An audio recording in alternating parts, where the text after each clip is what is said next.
Sorry about that. We had a little bit of a technical issue. That's right. Tom Martell has won his match against Alexander Hayne. We watched as David Kaplan defeated David Ochoa, and now this is the last match.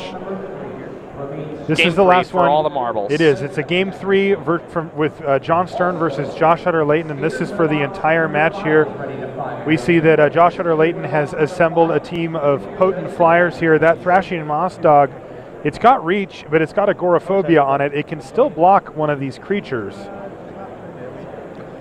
It looks but like John's going to have to find drew up with a pretty something. nice card, though. What did he rip? I'm not one. You don't want to say because you're not 100% sure? Not 100% sure, well, but he's tapping a bunch of mana. It's definitely a fuse card. Was it breaking and entering? Is it blood? I think it's blood. Is it flesh and blood? I think it's flesh and blood. Well, he would do that before combat, though, right? It is flesh and blood, but he's going to put a bunch of counters. Is he going to just put them on the Thrashing Moss Dog?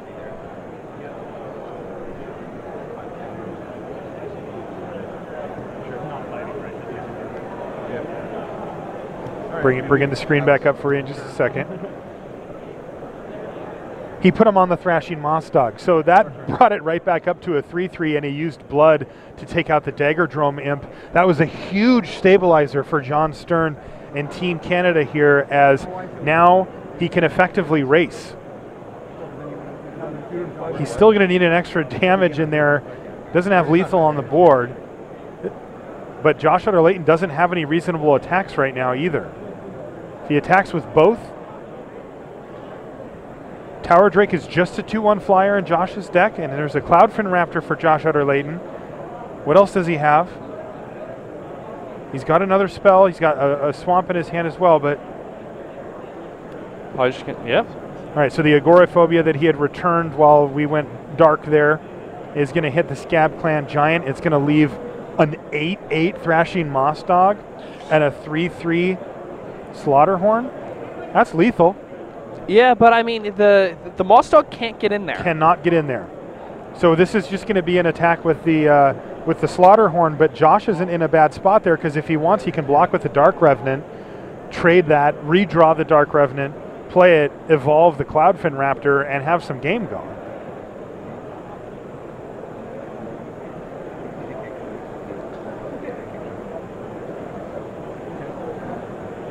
Wow, this is really, really tight. If John Stern were to attack with both of his eligible creatures, then Raptor can just block with the Cloudfin Raptor, his namesake, potentially.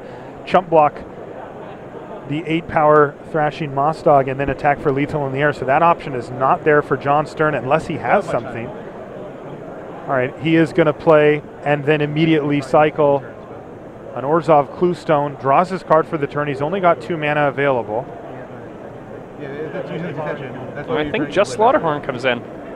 Yeah. Just send in Slaughterhorn. He's got a forest in his hand. He keeps looking at it. There it is, Slaughterhorn on the attack. Josh Utter-Leighton takes it. It's going to drop him down to 8 here. Let's see what he draws for the turn. We know he's just got a land in his hand.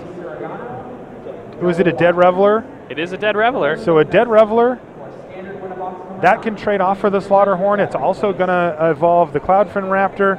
Yeah, and now, you know, things, there's now going to be no unleashing.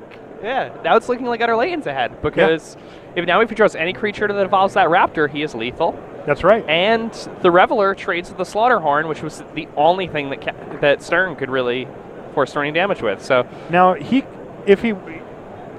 it an option here for Josh to attack with the Dark Revenant? Or is it better just to leave it back? Because if it dies, it goes on top of his library. He plays it, and then that will evolve the Raptor. Also, basically any creature in his deck would do it too. He just leaves it on the table? I think you just leave it on the table, okay. Because if you attack with it, then it lets John attack with his Moss Dog next turn, right? And then you end up having to chump the Moss Dog with the Reveler. Yeah, right. Okay, yeah. So that's not an option. So let's see what like if Stern draws Josh anything. does. Wow, Josh is going to attack with all 3, it looks like. And the Moss Dog's going to jump in front of something. Oh, he's got to make a decision here. You know, his teammates are going to be there watching as well and giving him advice as they go here. This is I mean, Josh does have the kill in 2 turns here, and he's got a chump blocker on the battlefield, so he can block the Thrashing Moss Dog. Yeah, I mean, I like this attack a lot from Josh. It's brave. Yeah, I mean, you got to put your opponent on. Like you've got to force him to draw it out. But this does mean, though, right? If Dead Reveler were to be removed, that John Stern would just win. Yes. So it's an interesting play. Because remember, John. But John has nothing. He's got a card in hand. Yeah, it's probably nothing. Yeah. Well, I mean, I don't know. I wouldn't say that because remember, John had to cast and cycle his Clue Stone. Yeah, that's right? true. And leaving him with only. But it's 2 probably mana. not a trick because it didn't cost 2. True. Right. That is true. So removal spells of some sorts are open. But yeah, Josh said, "All right, we're doing it." The other thing is that Josh is playing a deck with Pilfered Plans and tons of other ways to mill his opponent. Josh probably has really good information about John's deck at this point. All right, they're in turns, by the way. That's what you see that dice is for. Yeah, this is turn 2. What just happened?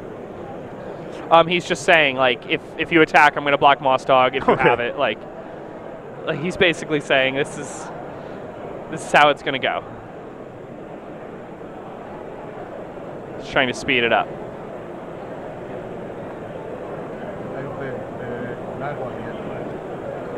All right, looks like just the Slaughterhorn's going to be attacking here. No, but I think next turn you want to jump this. You got different twists from that. Oh, yeah. You know he's blocking here, makes sense. He has All right. attack with both and just kill you. So he doesn't have anything. He's just doing 3 points damage.